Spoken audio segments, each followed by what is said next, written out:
tourner. Bonjour à tous, bienvenue. Bienvenue au Forum du numérique pour cette journée et cette première conférence Balance ton hashtag. Alors, 45,1 millions de visites par mois. YouTube. 44,9 millions de visites par mois. Facebook. 25 millions de visites par mois. Instagram. 13,3 millions de visites par mois. LinkedIn. Donc, force est de constater que les réseaux sociaux bousculent la relation client, bousculent les services communication, les services comptabilité, la relation avec les collaborateurs. Et en même temps, c'est une formidable opportunité de visibilité, de business et d'engagement. Mais aussi pour les chefs d'entreprise, des TPE, PME, au-delà de ça, ça change tout le temps, les réseaux sociaux. Ça demande de se former, d'apprendre sur tous ces mouvements et sur tous ces changements en permanence, de passer en mode agile et finalement de travailler sa transformation. On va être en permanence sur la posture du changement. Alors le premier pas, c'est bien sûr de s'informer, et c'est l'objectif de cette journée et de ce forum, c'est de s'informer, c'est de démystifier aussi, de ne pas en avoir peur, parce que le premier mot qui peut arriver souvent quand on ne connaît pas, c'est le mot peur. Donc de démystifier les réseaux sociaux, de démystifier le numérique. Et puis bien sûr, de partager ensemble les bonnes pratiques, de partager ce qui fonctionne, de partager ce qui ne fonctionne pas, et d'échanger ensemble. Et c'est aussi l'objectif de cette journée du Forum du numérique. Alors, pour accélérer, c'est l'enjeu de cette table, accélérer la réussite. On va commencer par se présenter tous ensemble. Donc moi, je suis Mylène Lavial. Je suis chef d'entreprise, consultante social média. Et comme le thème de la conférence est « Balance ton hashtag », je vais vous balancer mon hashtag de la journée. Et j'y ai réfléchi. Alors bien sûr, il y avait digital, il y avait réseaux sociaux. Et en fait, mon hashtag de la journée, ça va être « optimisme ». Optimisme, pourquoi ? Parce que je crois vraiment que ça va bien se passer et que c'est une véritable opportunité pour l'ensemble des entreprises, les réseaux sociaux, le digital et le numérique. Donc, hashtag optimisme. Donc maintenant, je vous présente Éric François. Éric, est-ce que tu peux te présenter en quelques mots et puis nous balancer ton hashtag de la journée ? Bonjour à tous. Donc je m'appelle Éric François, je fais du conseil en marketing internet. Et quand j'ai dit ces trois mots, effectivement, c'est très révélateur de ce que je fais et c'est dans cet ordre-là. C'est-à-dire que je ne fais pas de la prestation technique absolument. Je comprends d'abord ce que mes interlocuteurs, chefs d'entreprise de PME, veulent faire sur Internet. Le deuxième terme que je vous ai cité, c'est du marketing. Donc je reprends les fondamentaux parce que ce soit sur les réseaux sociaux ou sur les moteurs de recherche ou sur les sites, l'idée c'est de s'adresser à quelqu'un. Donc je reprends des fondamentaux de marketing qui ont été bousculés par l'arrivée d'Internet. Et enfin, Internet, c'est-à-dire que je déploie les solutions donc au travers des sites, des moteurs de recherche, des réseaux sociaux et de l'email. Et en gros, j'agrémente la meilleure recette en fonction des objectifs de la vraie vie de mes interlocuteurs. Donc je fais partie d'un réseau qui s'appelle WSI, on est une quarantaine en France et on mutualise les ressources pour répondre aux problématiques des PME. Merci. Et ton hashtag ? Alors mon hashtag, qui est un petit peu lié à ton intervention, sans l'être complètement, moi je mettrais hashtag désacralisé. Ouais. Tu as parlé de démystifier. Et hashtag allez-y.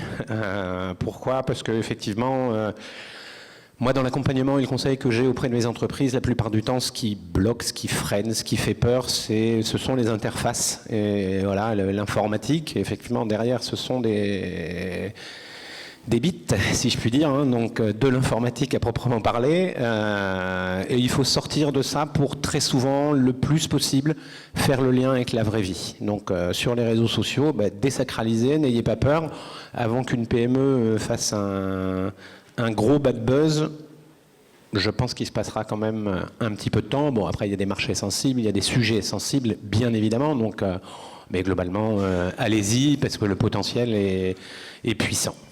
Merci. J'ai oublié de vous dire, comme on est sur une conférence sur les réseaux sociaux, vous avez, n'hésitez pas à publier sur les réseaux sociaux, bien sûr. Donc vous nous retrouvez sur tous les réseaux, vous avez nos coordonnées sur l'écran. Et puis le hashtag de la journée, pour qu'on retrouve toutes vos publications, quand vous publiez, c'est hashtag FDNUMSUD. Voilà, donc n'hésitez pas, allez-y, on retrouvera toutes vos publications. Julie ? Bonjour. Bonjour à tous. Donc, je suis influenceuse, donc ça peut faire peur pour certains, et j'ai beaucoup aimé l'introduction sur la démystification, la désacralisation des réseaux sociaux et de ce rôle aussi que je peux avoir aujourd'hui. Ça consiste en le fait d'être un relais d'opinion, d'être une interface entre des marques, des entreprises et des clients ou des potentiels clients, des prospects. Je teste, je découvre, j'en parle et ma communauté me fait confiance pour me suivre et teste ensuite les marques que j'ai mises en avant ou les adresses que j'ai pu visiter. Donc ça, c'est la casquette, on va dire, que la plupart des gens connaissent de moi. Et je suis devenue consultante en communication digitale par la force des choses. J'accompagne ces marques et ces entreprises qui me sollicitent dans leur branding. Branding égale image de marque. Je les accompagne pour trouver ou retrouver leurs valeurs, leur philosophie, qui elles sont, pour arriver in real life, dans la vraie vie, autant que sur le web, à être qui elles sont vraiment pour animer leurs réseaux sociaux. Je suis fan d'Instagram principalement. On va parler d'Instagram, oui. Voilà.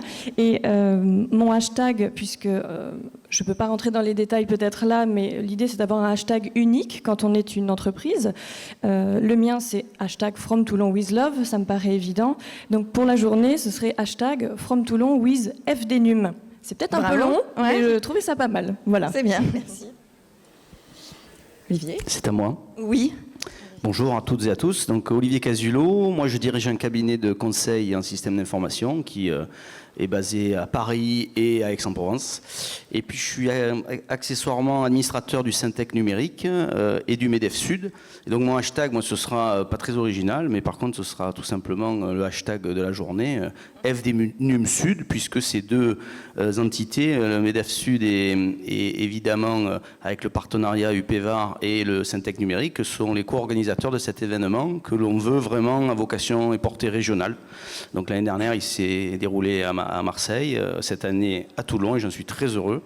Et l'année prochaine, on continuera notre tour de la région parce que ces sujets concernent tous les acteurs économiques et de notre vaste région. Voilà. Merci Olivier. Alors, ce moment qu'on va passer ensemble, on le souhaite aussi convivial et à votre service pour cette table ronde. Donc, si vous avez des questions, s'il y a une question qui arrive, vous n'hésitez pas, voilà, vous levez la main et on partage ensemble. Puisque comme je vous l'ai dit, l'objectif c'est de partager et de se donner des bonnes pratiques. Donc on va commencer par Olivier. Olivier, est-ce que tu peux nous dire aujourd'hui quels sont les enjeux prioritaires en termes de sécurité pour les TPE-PME ? Alors, et je crois qu'on vient d'avoir une petite discussion où tu viens de m'apprendre aussi quelque chose par rapport à cette notion de sécurité. Est-ce que tu peux nous en dire un peu plus ? Sécurité, il est évident. Alors, on pourrait en parler longtemps. La sécurité, elle est compliquée parce que, et c'est paradoxal puisque Eric l'a dit, il vous incite à aller acteurs économiques, entreprises, TPE, PME sur les réseaux sociaux. Donc il y a une forte incitation parce qu'il y a une attractivité. Il parlait de puissance en relais et marketing notamment. Et en même temps, on parle de sécurité. Donc on met un voile un peu de peur. Je crois que le sujet est pour des sociétés qui se positionnent sur des réseaux sociaux. Il n'y a pas véritablement d'enjeu technique puisqu'on exploite des plateformes qui sont opérées par ces fameuses grandes entités de réseaux sociaux. Elles ont été citées. Olivier, mais toutes ces grandes plateformes se font à un moment ou à un autre, de toute façon, pirater leurs données, il faut le savoir. Ils ont tous eu une faille à un moment. Oui. Mais le vrai sujet, c'est surtout la relation que l'on a à un média qui est devenu massif et à l'information que l'on publie dessus. Donc c'est plus qu'un contexte, j'allais dire, légal et juridique qu'il faut envisager. Surtout que les lois et les législateurs font évoluer, on parlera peut-être de GDPR, la législation sont, j'allais dire, en apprenant en marche forcée, parce qu'aujourd'hui on est tous les dépositaires de données personnelles qui sont exploitées.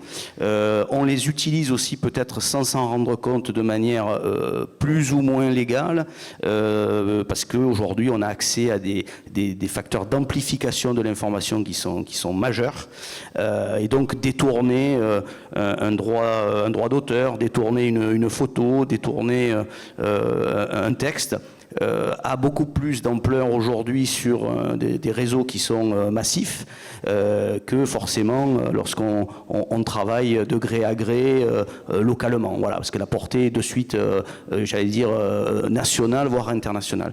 Donc tout ça enjoint des précautions à prendre.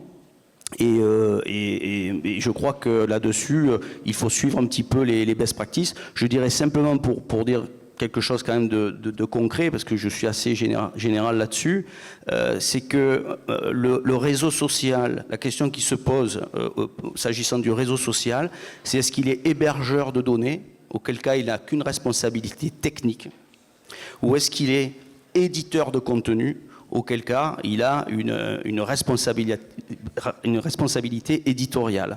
Et toute la question qui se pose ici sera donc de savoir si la responsabilité de l'usager que nous pouvons être de ces réseaux relève de nous, en tant qu'utilisateurs, TPE ou blogueuses, peu importe, ou celle de la plateforme elle-même, c'est-à-dire d'un Facebook, d'un Instagram, etc.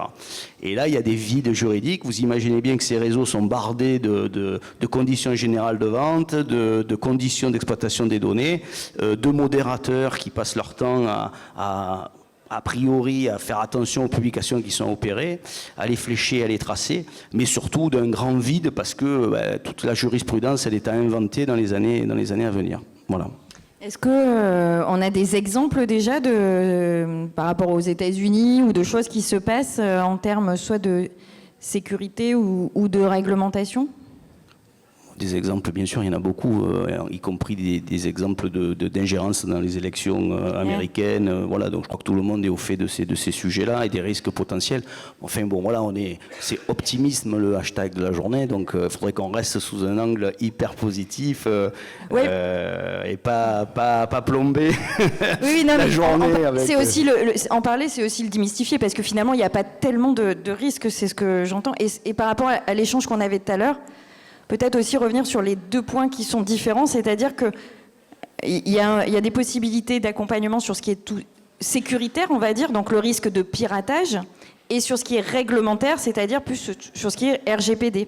Et aujourd'hui, ce qui est intéressant, c'est que par rapport au Syntec ou par rapport à la journée que vous allez passer, il existe vraiment des solutions. C'est ça, et des accompagnements pour les TPE, PME, pour que ça se passe très bien. Ah oui, non, mais tout à fait. Des solutions, que ce soit techniques, des solutions juridiques, elles existent. Le seul élément que je voudrais porter pour répondre à ta question, attention, mais je donnerai un exemple qui est vraiment prégnant, c'est en 1881, pour protéger la presse, il y avait un délai de prévenance en cas de diffamation de 3 mois. C'est-à-dire qu'on pouvait attaquer la presse dans un délai de 3 mois si une diffamation avait été faite par voie de presse. Bon, vous imaginez qu'aujourd'hui, c'est encore des référentiels qui dictent la loi française. Il faut quand même l'avoir à l'esprit. Aujourd'hui, quand vous diffamez quelqu'un, et Dieu sait si les réseaux sociaux sont aussi malheureusement devenus des lieux où beaucoup de gens s'épanchent, ça reste gravé, j'allais dire, de manière quasi éternelle. Donc oui, il y a des solutions parce que le législateur, j'y reviens, s'empare de ces questions et la GDPR sur la zone euro est un premier moyen face à l'exploitation massive des données qui est faite par les GAFA, mais eux-mêmes ont leur propre législation qui évolue. Voilà. Donc c'est plutôt optimiste. Oui, alors je ne sais pas si la conclusion sera l'optimisme, mais oui, il n'y a pas d'inquiétude à se faire de toute façon. Merci Olivier pour ce point. Maintenant on va passer à Julie. Julie, je pense que c'est intéressant ce métier d'influenceur comme tu l'as présenté tout à l'heure. Est-ce que tu peux nous dire exactement ce qu'est un influenceur et comment ça fonctionne ? Parce qu'aujourd'hui, il y a beaucoup d'entreprises qui disent tiens, un influenceur, est-ce que je peux le contacter? Est-ce que c'est payant? C'est sur quel réseau? Est-ce que ça marche vraiment? Comment ça marche? Alors, je vais essayer d'être concise. Le fait d'être influenceuse doit être envisagé dans une stratégie de marketing d'influence de la part des entreprises. Ça fait partie d'un package de communication digitale. Il n'y a pas que on fait appel à un influenceur. C'est tout un tas de stratégies sur les réseaux sociaux en général qui doit être envisagé. C'est un des outils, l'influenceur, pour atteindre des objectifs.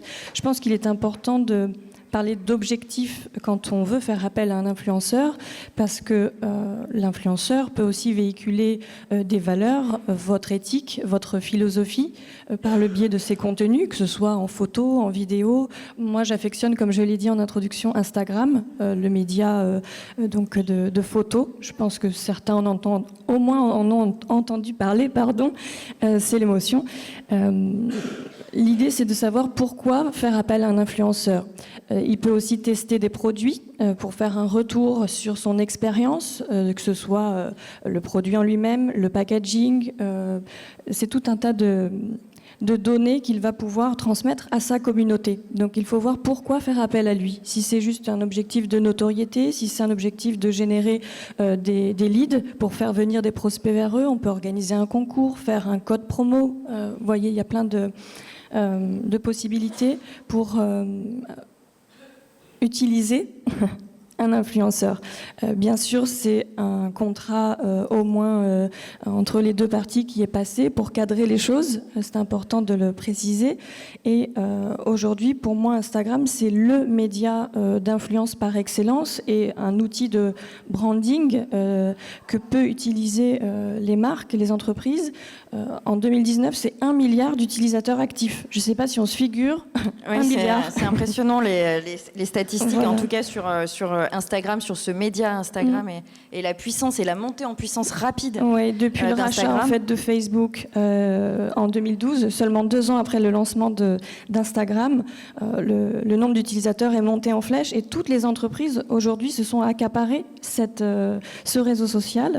Au début, c'était surtout la mode, la beauté, ce qui pouvait être esthétique, très visuel, puisqu'on dit que c'est le média du beau, mais on peut véhiculer beaucoup d'autres choses, comme je le disais, une philosophie, des citations, enfin un art de vivre, et surtout avec l'usage des stories. Alors pareil, les stories, je fais bref, c'est toutes ces petites vidéos éphémères que l'on peut partager sur le quotidien, les coulisses, par exemple, dans la salle, peut-être qu'il y a un restaurateur, eh bien ce n'est pas que le plat fini qu'il peut présenter en photo, c'est aussi quand il va au marché, pour montrer indirectement qu'il achète du produit local, raisonné, de saison, avec des jolies couleurs. Ça peut être en cuisine, en train de couper ses tomates, les nouvelles tomates quand la saison arrive, etc. Ça peut véhiculer des idées auprès de la communauté qui va suivre, qui va se dire tiens, même s'il ne dit pas clairement vous voyez, je vais au marché, j'achète bio, j'achète local, venez, sans que ce soit du racolage. C'est un état d'esprit que l'on fait passer avec ces photos sur Instagram et ces vidéos, donc ces petites stories éphémères. L'idée, c'est encore une fois de savoir pourquoi on est sur un réseau social, que ce soit Instagram ou un autre, pour utiliser les codes qui correspondent à ce réseau. Parce qu'il y a les réseaux sociaux en général, il y a des us et coutumes, il y a des good practices, comme vous le disiez. Par exemple, Barack Obama, parce que j'aime beaucoup cet exemple du président numérique, il a utilisé les réseaux sociaux pendant sa campagne, pendant son mandat, et encore aujourd'hui. Et il était même sur Snapchat. Alors pareil, Snapchat, un réseau social hyper populaire auprès des jeunes, des très jeunes, dès 12-13 ans, il y en a plein sur ce réseau, et même avant, donc après ça se discute, c'est un autre débat.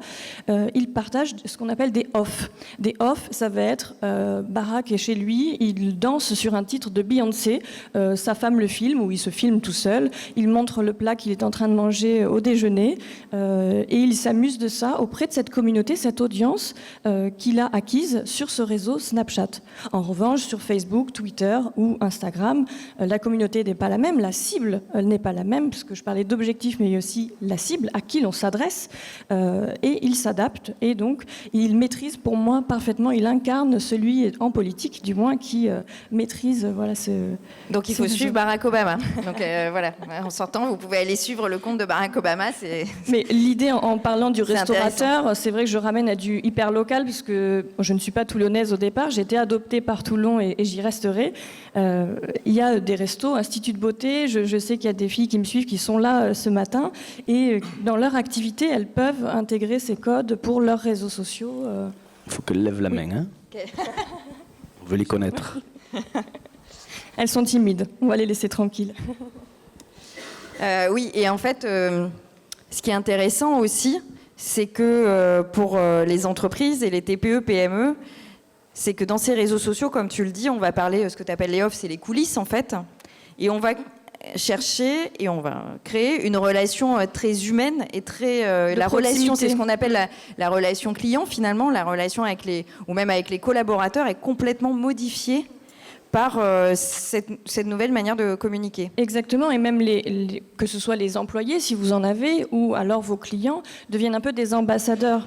Et l'idée, c'est que vous puissiez faire de la veille sur votre entreprise grâce à un hashtag unique, on l'a aussi évoqué en introduction, et grâce à ça, vous pourriez peut-être repartager des contenus. Je reste sur mon exemple du restaurateur, mais je peux parler d'un autre type d'entreprise, ce sera la même chose. Grâce au hashtag, il peut recenser toutes les publications qui ont été postées avec, et se dire, cette photo est très sympa, je la partage et je mets en avant en fait le contenu qu'a créé un de mes clients ou un de mes utilisateurs, et ça permet de justement faire un peu effet boule de neige, de galvaniser un petit peu cette communauté, la mettre en avant et montrer qu'on parle de vous en bien et vous le rendez bien. Vous n'êtes pas là que pour faire de l'autopromo et de la com descendante, c'est vraiment de l'horizontal et puis de la proximité, comme tu le disais. On peut même se servir aussi de ses clients, leur suggérer qu'est-ce que vous voudriez manger le mois prochain, pour rester sur l'exemple du resto ou l'Institut de beauté, dire quel est le soin que vous préférez, et puis le mois d'après, faire une promo sur ce soin. Bien sûr, il faut que ça reste subtil. Alors, je ne sais pas s'il y a des questions dans la salle, mais moi, une question qu'on me pose souvent, est-ce qu'on peut contacter directement un influenceur? Comment ça se passe? Est-ce que c'est payant? Bonjour. Est-ce que c'est payant? Alors, comment ça se passe? Parce que par exemple, on a une TPE, on est chef d'entreprise, et par exemple, dans l'automobile, on a un nouveau véhicule, c'est arrivé récemment, on a un nouveau véhicule qu'on veut faire tester. Et on se dit, tiens, on a envie de le faire tester plutôt au local pour avoir de la visibilité au local. Et dans ces cas-là, on peut très bien se dire, tiens, sur Toulon, le Var, moi je suis sur l'Est-Var ou sur l'Est-Var, qui sont les influenceurs? Donc comment est-ce qu'on les trouve déjà et comment est-ce qu'après ça se passe? Alors d'abord dans la partie influenceurs, la grande famille d'influenceurs, on va distinguer les micros, les macros, enfin il y a différents types de communautés, on a jusqu'à 5 000 abonnés, 10 000 abonnés, 15 000, jusqu'à au-delà, voire des millions. L'influence aujourd'hui à différents niveaux. Sur l'ère toulonnaise, on n'est pas très nombreux et nombreuses à dépasser les 10 000, 15 000, 30 000 peut-être, on n'en est pas aux millions. Mais ça suffit déjà sur le territoire à être influenceur. Après, tout dépend justement de cette catégorie d'influenceurs. Certains ont des agents, travaillent avec des agences, sont représentés. D'autres sont indépendants. On peut les contacter directement. Il suffit, je pense qu'il faut rester simple. Et moi, ça m'arrive, pour parler du coup de mon expérience, que les gens me voient en vrai et des fois n'osent pas venir me parler et m'écrivent après ou quand j'ai le dos tourné. Mais je suis juste derrière toi, je n'ose pas te parler. Je suis humaine pour le coup et qu'on n'hésite pas à me parler ou à m'envoyer un mail. Pour moi, en tout cas, ça fonctionne. Je réponds à tout le monde. Après, il se peut qu'on trouve un terrain d'entente sur le type de collaboration, de partenariat. Je suis souple. On peut s'adapter aussi au budget, aux envies et aux objectifs. J'en reste encore sur ça. Et puis le budget, aujourd'hui, en fait, finalement, l'influenceur, pour résumer, c'est de l'achat d'espace média, en fait. On achète votre espace média, c'est-à-dire votre communauté, c'est ça. Qui est en général en cible ou en lien avec les valeurs et les objectifs de la marque. C'est ça. Donc après, après, je précisais que... donc parfois il y c'est avait- payant et parfois voilà. c'est pas payant, j'imagine. Oui, il y a du placement de produits ou des tests qui peuvent être mis en place. Je rentre pas dans les détails parce qu'il y a des clauses de confidentialité dans mes contrats. Mais j'ai récemment travaillé avec un concessionnaire. Je peux le citer. De toute façon, c'est justement sur mon compte Instagram. J'ai testé la nouvelle Skoda Scala. Je ne sais pas s'il y a un représentant du garage ici. J'aimerais beaucoup vous montrer qu'on peut faire des partenariats, que ce soit dans l'automobile ou d'autres prestations, pour mettre en avant, faire un placement de produit, un test, une collaboration. Ça peut revêtir différentes formes. Donc on s'adapte en fonction de vos envies, besoins, vos idées, les miennes, pour encore une fois parler de mon cas. Les autres influenceurs, chacun ses conditions, comme j'ai dit. Après, il faut oser les contacter et voir. Et en termes parce qu'on parlait de droit à l'image et de sécurité, quand on réutilise vos images, c'est libre de droit Alors c'est justement, réutilisé. ça fait partie de... Ça fait souvent- partie, vous avez des Oui, contrats. il y a des mentions dans les contrats. Et après, même si on ne passe pas de contrat, il y a des choses qui sont, encore une fois, des bonnes pratiques. Et le strict minimum, quand vous repartagez un contenu, que ce soit celui d'un influenceur, d'un client ou d'un autre compte, c'est au moins de le mentionner en crédit. Alors Olivier- après, peut-être qu'il y Olivier, aura plus de plaidez normal précision sur de ce cette côté-là. notion de droit, justement, de Non, mais voilà, l'image. le minimum, c'est de citer la source, effectivement, qui est utilisée, postée et redéployée. Voilà. Ça, c'est le minimum qu'il faut faire. Bon, après, il y a une question de caisse de résonance. Quand vous voyez vous imaginez bien quand vous voyez, je crois que c'est Ronaldo qui a 120 millions de followers sur Instagram. Enfin, c'est délirant, quoi. Bon, il ne peut pas exploiter l'image comme le fait... enfin, moi, je sais pas, je dois avoir 300 followers. Bravo. Donc, c'est fabuleux. Hein. Mais ça commence par là. Oui, c'est ça, oui. Et effectivement, sur le droit à l'image, peut-être un petit mot, puisqu'on va passer, Eric, on va passer sur LinkedIn. Eric va plutôt nous parler de LinkedIn, mais avant, c'est intéressant. Moi, c'est une question que j'ai souvent sur le droit à l'image des collaborateurs, quand on est en B2B par rapport à LinkedIn. Est-ce que tu peux dire quelques mots sur ça ?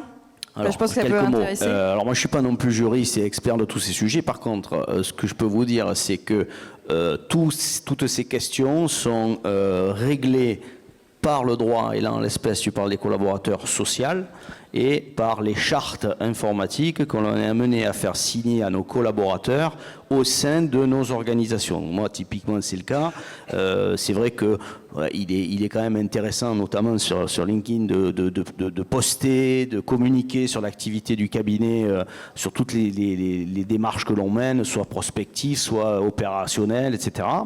Et donc, par la force des choses, on exploite, le mot est peut-être pas beau, mais l'image des collaborateurs qui travaillent pour le cabinet. Voilà, donc on règle cette question d'abord par la demande de leur consentement, hein, c'est quand même la base, et ensuite par une charte dédiée, spécifique, informatique, qui, j'allais dire, règle toutes les questions de droit à l'image, du droit du retrait, etc., etc. Et là, pour le coup, on rentre dans d'autres critères qui sont normés par le règlement de la donnée personnelle, qui oblige toutes les structures à avoir des processus identifiés, connus, tracés, de mise en conformité avec le texte, et notamment de traitement de ces données dans l'hypothèse où un collaborateur, puisque là on parle de la question des collaborateurs, demande un retrait, un droit de particulier par rapport à leur information propre au-delà de leur contrat. Vous avez vu sur les réseaux sociaux, tout ça dans un autre champ, et j'ai fini là-dessus, c'est modifié au travers de deux boutons sur lesquels on clique aujourd'hui, alors qu'avant il n'y en avait qu'un. C'est j'accepte les conditions générales de vente que je lis jamais, bien sûr. Bon, parfait, je clique et donc je les accepte. Le deuxième bouton sur lequel on nous demande le plus généralement de cliquer, le plus généralement parce que toutes les structures ne sont pas mises au diapason, c'est le consentement à l'exploitation de ces données. Typiquement, je laisse mon 06, j'accepte qu'on me push du SMS. Voilà. Ok. Très bien. Merci beaucoup. Ça va ? Parfait. Super. Vous avez des questions ? Pas de questions. Eric. Donc Eric, maintenant, toi je crois que tu vas nous parler de LinkedIn. Et de LinkedIn, et notamment par rapport, tu vas présenter professionnellement, mais tu es aussi à l'APEX. L'APEX qui est l'association pour... L'export, exactement. Et c'est intéressant d'avoir cette vision plus de LinkedIn. Autant on était en B2C, ce qu'on appelle, plutôt business to consumer avec Instagram. LinkedIn, c'est du B2B, business to business. Et aujourd'hui, il y a des opportunités incroyables à l'international avec LinkedIn. Et je pense que c'est intéressant que tu nous parles justement de toutes ces opportunités. Oui, alors moi effectivement, l'essentiel de mes clients travaillent en B2B, certains font de l'export et LinkedIn, c'est vraiment, on va dire, la sphère professionnelle de compétences numériques. Et LinkedIn, donc c'est Microsoft, faut le savoir quand même, qui les a rachetés il y a 3 ans je pense maintenant. Et donc ils ont toujours été très en avance sur les autres. Et LinkedIn aujourd'hui, il y a 2 utilisations principales, une utilisation, on va dire, plutôt historique et connue des gens de ma génération comme étant un endroit où on cherche et où on trouve du boulot. C'est un des volets à la fois de ressources de LinkedIn et de fonctionnalités. Mais l'autre, c'est ce qu'on appelle le social selling. Et effectivement, c'est pas du tout la même chose. C'est exactement ce que vient de décrire ma voisine, mais dans un univers B2B, c'est-à-dire qu'on va bien réfléchir à ce que veut dire la marque, on va utiliser ce qu'on appelle, si possible, l'employee advocacy, c'est-à-dire l'ambassadeur qui va aller porter des messages vers son réseau. Et donc LinkedIn est très très puissant. À l'international, LinkedIn aujourd'hui hérite de certaines fonctionnalités ou de certaines possibilités offertes par Microsoft. Aujourd'hui, LinkedIn, vous pouvez avoir un profil dans 24 langues différentes. Il y a des possibilités de traduction dans 60 langues quand vous publiez. Donc c'est devenu vraiment un outil pour l'export qui est très puissant. Et si je relis toujours à mon fameux hashtag désacralisé, moi, les entreprises que j'accompagne, je leur dis, en gros, il y a 3 actions fortes dans une démarche de social selling, qu'elle soit à l'export ou nationale. Alors, social selling, c'est un terme des réseaux sociaux. On va dire que c'est la manière de vendre sur les réseaux sociaux, en fait. Alors oui, un moyen mnémotechnique, c'est focus, finding our customer using social media. Donc c'est générer par l'intermédiaire des commerciaux, et pour moi dans les entreprises, tout le monde est commercial aujourd'hui en liaison avec cette notion d'ambassadeur. Donc c'est effectivement pour déclencher des opportunités de moyen long terme. Et sur LinkedIn, moi l'image que je prends souvent pour hashtag désacralisé, il y a 3 piliers d'action fondamentaux que je relis. Voilà, une réunion comme celle-ci, on va au forum du numérique. Concrètement, on va au forum du numérique, on n'y va pas en survêtement de l'OM, quoi. On n'y va pas non plus en tenue du RCT, puisqu'effectivement ici c'est peut-être encore plus rugby. Oui, merci. Excuse-moi, mais localement l'OM c'est fort quand même. Donc concrètement, le profil, on va le cosmétiser, on va se mettre aux couleurs du code de la réunion à laquelle on va. Deuxième pilier, on va à cette réunion, on connaît à peu près l'audience, les participants de cette réunion. Concrètement, on cible les personnes qu'on veut rencontrer, soit sur les stands, soit au travers des conférences. Et de la même manière, le deuxième pilier de l'utilisation de LinkedIn, c'est développer son réseau de manière pertinente, en fonction de ses objectifs et toujours en liaison avec ce qu'on veut aller faire sur ce réseau social. Je me permets, je ne voudrais pas vous couper, mais c'est un peu le côté in real life et sur le web. On est le même dans la vraie vie que l'on est sur les réseaux et on actionne les mêmes procédés. Voilà, et donc ce qui est plutôt rassurant. Premier pilier, comment je m'habille. Deuxième, qui je vais rencontrer. Et le troisième, c'est qu'est-ce que je lui dis. Donc effectivement, c'est préparer son speech, son discours, son partage, ses images. Et effectivement, dans la vraie vie, c'est transposable sur les réseaux sociaux au travers des posts, des partages, des actions qu'on a. Donc ces 3 grands piliers permettent de désacraliser, hashtag désacraliser, une présence sur LinkedIn pour dire, OK, concrètement, je vais surpasser l'obstacle, entre guillemets, de l'interface technique qui est chiante, où il y a plein de petites cases, où ils s'amusent à compliquer énormément. Et je vous invite quand même à les regarder et à demander à Google quand vous ne comprenez pas, pour aller cocher le bon truc. Sur LinkedIn, il y a beaucoup de petites fonctionnalités qui peuvent être un peu désastreuses. Mais passez cette interface, habillez-vous bien, étendez votre réseau de manière très progressive, et ensuite regardez comment ça se passe, commencez à prendre la parole, et petit à petit, à l'export comme au national, vous développerez des opportunités de moyen terme. Et franchement, ça marche. Moi, j'accompagne énormément d'entreprises en B2B. Dès que la personne joue le jeu, parfois ça prend du temps, effectivement, ça prend 6 mois, 1 an, y compris pour la personne d'être pertinente sur LinkedIn, mais dans la foulée, ça déclenche. Oui, et c'est un peu aussi l'ambivalence, on va dire, des réseaux sociaux, c'est que ça va très vite, ça change tout le temps. Moi, quand je fais une formation sur les réseaux sociaux, il m'arrive que par rapport à une semaine avant, le bouton ait changé de place, ou les fonctionnalités aient un peu changé, donc c'est incroyable, c'est vraiment en temps réel. Et en même temps, ça demande de la constance, de la régularité et du temps. Et donc il y a un petit peu cette opposition entre la rapidité du réseau et l'apprentissage, la mise en pratique, où il faut, avec beaucoup de bienveillance avec soi-même, se dire je vais y aller de manière constante. De toute façon, le Google, le web aime la constance, la régularité, et je ferai un point dans 6 mois ou dans 1 an. Voilà, c'est aussi toute la particularité du digital.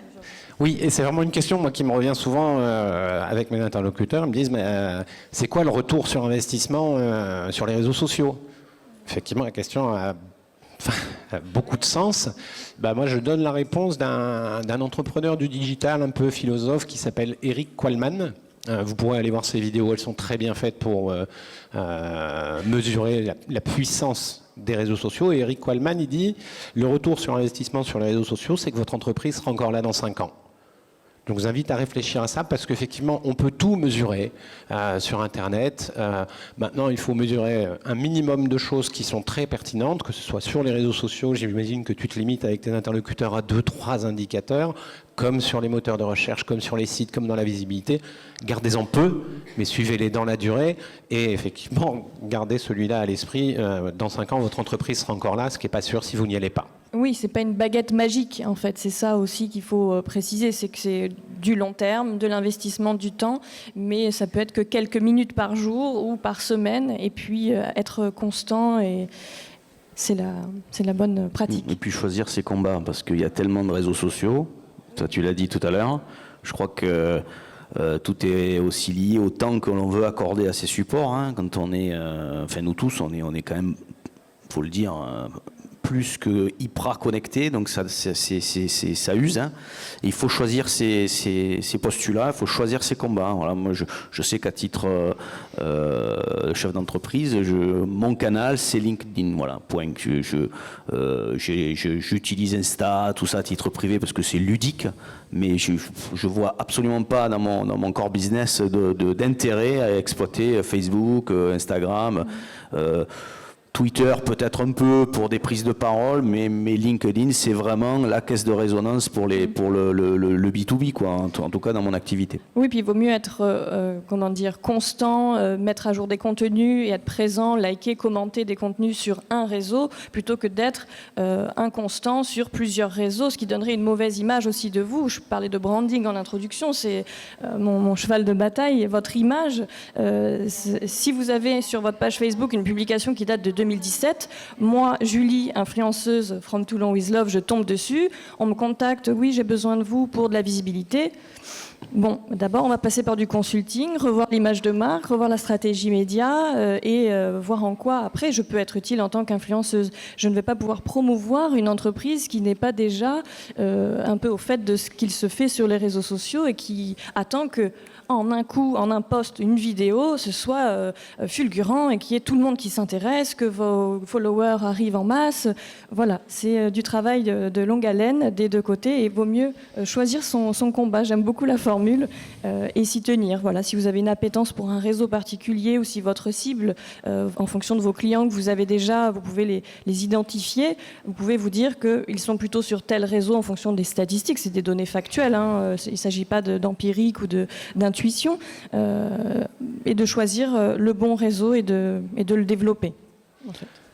Tout en sachant qu'à chaque fois, vous avez deux manières de faire vivre un profil, un peu comme sur Google, hein, vous avez le référencement naturel, vous avez le référencement payant. Sur les réseaux sociaux, vous avez exactement la même chose, c'est-à-dire il y aura les efforts que vous déploierez naturellement qui vous permettront, sans payer, de toucher votre audience avec les bons messages. Et la partie payante, elle est aussi ultra puissante. Et moi, je suis tout à fait d'accord avec vous. Un réseau uniquement dans un premier temps pour pas multiplier la complexité des cibles, des types de contenus. On ne partage pas les mêmes choses sur les uns, sur les autres. Oui, on copie-colle pas. Voilà, c'est ça. Et donc, en revanche, aussi ayez à l'esprit que Facebook, on frôle les 3 milliards aujourd'hui d'individus. Et moi, je fais des campagnes en B2B sur Facebook parce que les capacités de ciblage sont redoutables et que là, on le prend en tant que média et moins en tant que réseau social. Les gens passent un temps fou sur Facebook. Donc, dans leur fil, on met de la pub. C'est comme avant, ils regardaient la télé, mais maintenant, ils regardent Facebook. Ouais, les dernières stats sont de 45 minutes par jour par personne et 1h30 sur les jeunes d'utilisation des réseaux sociaux. Donc, effectivement, moi qui travaille beaucoup aussi sur stratégie de communication et marketing, en amont des outils réseaux sociaux, on se rend compte que dans les plans de communication, dans les choix budgétaires que vous allez faire dans l'achat d'espaces médias, ça va impacter en fait toute la stratégie de communication et marketing, bien au-delà en fait de juste les réseaux sociaux. C'est aussi où est-ce que j'alloue mes budgets, où est-ce que j'alloue mon temps, comment est-ce que je fais mes créations graphiques, parce que la création graphique digitale n'est pas la même que la création graphique traditionnelle en fait, parce que l'espace est différent, la visibilité est différente, les formats sont différents. Donc il y a un impact effectivement global. Est-ce que vous avez quelque chose à rajouter ? Le renvoi du micro à la salle. Mais oui, avec plaisir. Très bien, je vais passer le micro. Donc ce que je vous propose, c'est qu'on va faire un temps d'échange. Je vais prendre une question. Je vois qu'il y a une question de Christelle là-bas, Foucault, qui nous a rejoint. Et puis ensuite, parce que la conférence se termine à 9h30, on va tous ensemble à l'espace UPV au coin café. Et si vous avez des questions, on reste à votre disposition pour échanger. Oui, bonjour. Bonjour. Alors, moi, c'est pas une question, c'est plus un partage d'expérience sur un réseau sur lequel je suis beaucoup, qui est le réseau LinkedIn. Oui. Pour vous donner un ordre d'idée, moi, j'ai 91 000 abonnés sur LinkedIn et je le conseille à toutes les entreprises. Pourquoi ? Parce que si vous n'avez pas beaucoup de budget, moi, j'ai 91 000 abonnés, je n'ai jamais rien payé sur LinkedIn.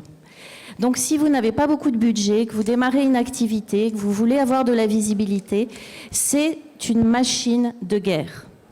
LinkedIn, ça vous permet de vous rendre visible, ça vous permet de faire des études marché, ça vous permet de créer des partenariats et vous pouvez rentrer en contact avec n'importe quel dirigeant de n'importe quelle entreprise et donc avec n'importe quel client.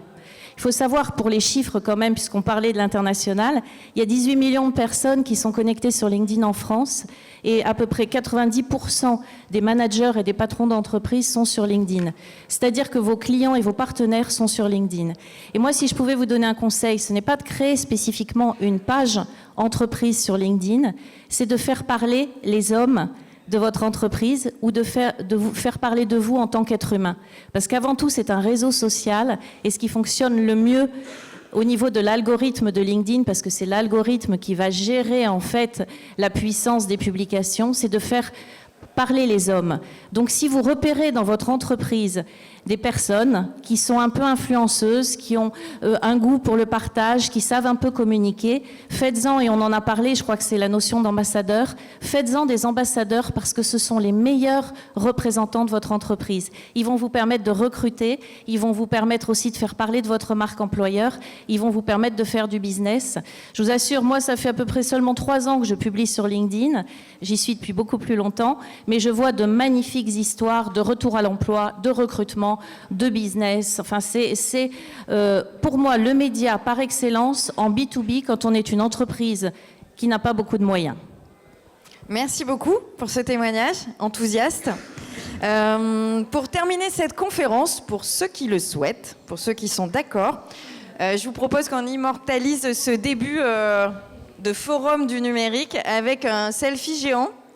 Donc cette photo sera sur les réseaux sociaux, donc ceux qui ne souhaitent pas y être Je vous propose de ne pas vous mettre Sortez devant. direct.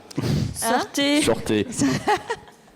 Et puis on se retrouve avec plaisir pour toutes vos questions, voilà, tous ensemble à l'espace café. On sera ravis, même tout au long de la journée, parce qu'on reste toute la journée, d'échanger avec vous. Merci à tous. Merci Et à vous. pour la photo, Merci. c'est ici, ceux qui veulent faire la photo.